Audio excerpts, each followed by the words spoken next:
সকলকে জানাই আসসালামু আলাইকুম। আপনারা ভিডিও থাম্বনেল দেখে বুঝতে পারতেছেন আজকে আমি কি ভিডিও নিয়ে আপনাদের সঙ্গে কথা বলবো। তো আমার ভিডিওতে দেখতে পাচ্ছেন একজন বাবা বৃষ্টির মধ্যে কিভাবে দাঁড়ায় আছে, মানে পরিবারের জন্য কিভাবে হাল ধরে সে দাঁড়ায় আছে। কারণ একজন বাবা তিনি জানে তার পরিবারকে খুশি রাখতে হলে তাকে কি কি করা লাগবে। তা আপনারা ভিডিওতে দেখতে পাচ্ছেন যে এত বৃষ্টির মধ্যে মানুষজন সাইডে চলে গেছে, কিন্তু সে ঠেলাগাড়ি নিয়ে তার ঠেলাগাড়িকেও সে ছাড়ি নাই, সেখানে দাঁড়ায় সে অপেক্ষা করছে যে কখন সে তার নিজ গন্তব্যস্থানে চলে যেতে পারবে। তো বাবার হচ্ছে বা পুরুষ হচ্ছে এমনই, শত বেদনা কষ্ট নিয়েও তার পরিবারকে খুশি রাখার জন্য, তার পরিবারকে ভালো রাখার জন্য তারা এভাবে আগলিয়ে রাখে। তো একটা কথাই বলি, যারা এখনো বাবা মাকে কষ্ট দিয়ে আছেন, কষ্ট দিয়েছিলেন, তাদের কাছে আমার একটাই অনুরোধ, বাবার পাড়া ধরে একটু ক্ষমা চান ভাই। নাহলে আপনি শান্তি পাবেন না, পৃথিবীতে বেঁচে থাকতে আপনি শান্তি পাবেন না ভাই। যদি আপনার বাবার সঙ্গে আঘাত দিয়ে থাকেন বা বাবার সঙ্গে খারাপ আচরণ করে থাকেন, বাবার মনে যদি আঘাত দিয়ে থাকেন, তাহলে এর পরিণাম কিন্তু আপনি ভালো একটা চাকরি পাবেন না, আপনার মনের মধ্যে কোনো শান্তি থাকবে না, আপনি বিয়ে করলে কোনো সংসারের মধ্যে কোনো শান্তি আসবে না।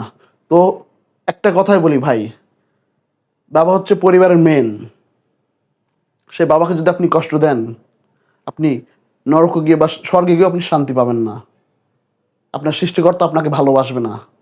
তো ভাই, যারা বাবা মাকে আঘাত দিয়েছিলেন বা এখনও দিতেছেন, তাদের কাছে আমার একটাই রিকোয়েস্ট ভাই, বাবা মার পাড়া ধরে বা হাতটাদের, বাবা বা মা আমি ভুল করছি, আমাকে আপনারা ক্ষমা করে দেন।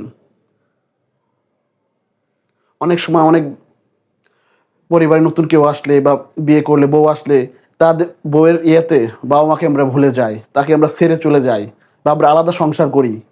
এই জিনিসটা ভাই যেন না করি ভাই। পরিবারের সবাইকে নিয়ে, বাবা মাকে নিয়ে যেন আমরা ভালো থাকতে পারি। কারণ বাবা মা হচ্ছে আমাদের কি, এই পৃথিবীতে হচ্ছে স্বর্গ। বাবা মা হচ্ছে কিন্তু এই পৃথিবীতে স্বর্গ। তাহলে বাবা মাকে আমাদের ভালোবাসতে হবে। এই ঠিক এই বাবার মতো এই ভিডিওতে যে দেখতে হচ্ছেন, এই বাবা তার পরিবারকে ভালো রাখার জন্য বৃষ্টিতে, এত বৃষ্টি হচ্ছে তবুও সে দাঁড়িয়ে আছে। কারণ তিনি বাবা, তিনি জানেন তার পরিবারকে কিভাবে ভালো রাখতে হবে, তারা কিভাবে ইনকাম করে তার পরিবারকে সুখী রাখতে হবে। এর জন্য ভাই, বাবা মাকে ভালো রাখার জন্য আপনারা বাবা মাকে কষ্ট দিবেন না।